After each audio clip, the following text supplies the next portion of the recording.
کیا آپ نے کبھی سوچا ہے کہ بلوچستان کے ایک سنہری ساحل کے نیچے ایسا راز چھپا ہے جو نہ صرف صدیوں پرانا ہے بلکہ آج تک پوری طرح حل نہیں ہو سکا، جہاں ریت کے ذرے ہوا کے ساتھ ناچتے ہیں اور سمندر کی لہریں جیسے صدیوں پرانی کہانیاں سناتی ہوں؟ یہ ہے کنڈ ملیر۔ مگر سوال یہ ہے، کیا یہ صرف ایک حسین ساحل ہے یا قدرت کا کوئی پوشیدہ پیغام؟ ڈسکوری بلوچستان کے رازوں بھرے سفر میں ایک بار پھر سے خوش آمدید۔ ناظرین، یہ کہانی شروع ہوتی ہے بلوچستان کے ساحلی علاقے مکران سے، جہاں سنہری ریت، نیلا آسمان اور سنگلاخ پہاڑ ایک ایسا منظر بناتے ہیں جو نہ صرف آنکھوں کو بھاتا ہے بلکہ دل کو بھی سکون دیتا ہے۔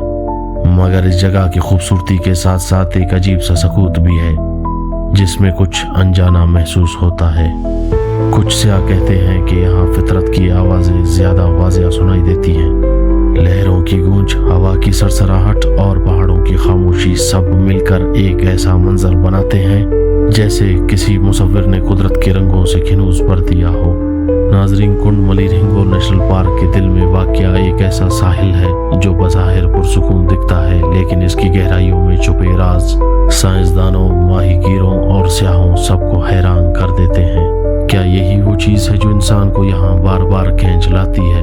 بعض لوگ کہتے ہیں کہ رات کے وقت یہاں کی ہوا کچھ بھاری ہو جاتی ہے، کچھ یہ بھی محسوس کرتے ہیں کہ پہاڑوں کے بیچ کوئی خاموش نگاہ ہے جو آپ کو دیکھ رہی ہو۔ لیکن حقیقت یہ ہے کہ یہ تمام تاثرات قدرت کے اس نظارے کی شدت کا حصہ ہیں۔ یہ وہ جگہ ہے جہاں انسان خود سے ملتا ہے۔ مقامی ماہی گیر صدیوں سے ایک عجیب بات نوٹ کرتے آئے ہیں۔ سال کے کچھ دن ایسے ہوتے ہیں جب کنڈ ملیر کا پانی ہلکے نیلے سے گہرے سبز اور پھر سنہری جھلک میں بدل جاتا ہے۔ سائنسدان اسے سمندری نباتات کی سرگرمی کہتے ہیں، مگر بزرگ ماہی گیر کہتے ہیں کہ سمندر کی طرف سے ایک اشارہ ہے موسمیاتی تبدیلی کا۔ ناظرین، کئی برس پہلے ایک طوفان کے بعد ساحل کی ریت ہٹی تو نیچے سے پتھر کے بنے ایسے ڈھانچے نکلے جن کی شکلیں انسانوں سے ملتی جلتی تھیں۔ کچھ کہتے ہیں کہ یہ قدیم مکرانی مجسمے ہیں، کچھ کا ماننا ہے کہ سمندر کی تہہ میں بننے والی قدرتی اشکال۔ مگر سوال باقی ہے، اگر یہ فطری ہے تو ان کی آنکھیں اتنی جاندار کیوں لگتی ہیں؟ کنڈ ملیر کی راتیں غیر معمولی طور پر خاموش ہوتی ہیں، ایسی خاموشی کہ آپ سمندر کی ہر لہر کا وزن سن سکتے ہیں۔ مقامی روایت ہے کہ یہ ساحل ایک وقت میں قدیم قافلوں کا آرامگاہ تھا اور سمندر کی لہریں اب بھی ان مسافروں کی دعاؤں اور آہوں کو سنبھالے ہوئے ہیں۔ کچھ مقامات پر ریت ہٹانے سے صدیوں پرانے مچھلیوں اور یہاں تک کہ درختوں کے فوسلز نکلتے ہیں۔ یہ اس بات کا ثبوت ہے کہ کبھی یہاں سمندر نہیں بلکہ گھنے جنگل ہوا کرتے تھے۔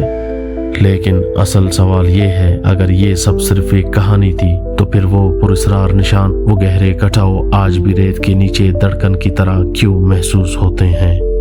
آخر یہ مٹی کس راز کو اپنی آغوش میں چھپائے بیٹھی ہے؟ تو سوال یہ ہے، کیا کنڈ ملیر صرف ایک ساحل ہے یا یہ بلوچستان کی تاریخ کا وہ باب ہے جسے ہم نے ابھی کھولنا شروع کیا ہے؟